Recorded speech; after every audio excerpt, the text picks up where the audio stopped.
Assalomu alaykum hurmatli kuzatuvchilar. Mana yana sizlar uchun mana bu yerda Eron sitasiga qiziqqan akalarimiz uchun mana bu yerda Eron sitasi bor ekan. 10 ming tutga yaqin. Xullas ko'chatlarimiz o'tgan yili 2025-yil mart oyida ekilgan. Xullas qisqacha ko'chatlarimizni mana ko'rishlaringiz mumkin. Ko'chatlarimiz sifatli, garantiya bir hoji bobomizniki. Naryoqda Bobotog' deb sitasi bor ekan. 1,5 mingdan oshiq 2000 tutga yaqin deyapti. Mana bu tomonlardan bir ko'rsatib o'ring operator. Ko'rishlaringiz mumkin.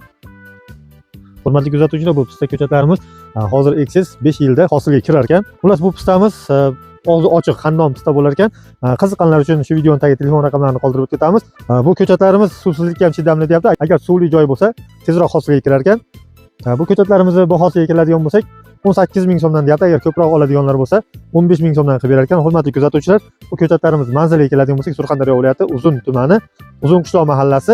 Qiziqqanlar uchun shu videoning tagiga telefon raqamlarini qoldirib o'tamiz. Bizni kuzatishda davom etinglar. Yomg'ir ham yog'ib bor. Sog' bo'linglar, salomat bo'linglar. Qishloq sharoitida yaxshi bo'ladi. Ha. Yani 2025-yil mart oyida ekilgan. 5 yilda nasib bo'lsa hosilga kiryapti. Biz qishloqchilarda ham uni sinovini ko'rdik. Hammasi maslagiy 5 yilda hosilga kiradi. Ikkilanmasdan olib ekilsa bo'ladi. Suvsizlikka ham chidamli ekan, suvli joyga ham tezroq hosilga kirar ekan. Hech bir ikkilanish yo'q. Biz ham oldin ikkilanardik. Hozir o'zimiz ekib ko'rib hosilni ko'rganimizdagi 100% ishonch hosil qildikki 5 yilda hosilga kiryapti.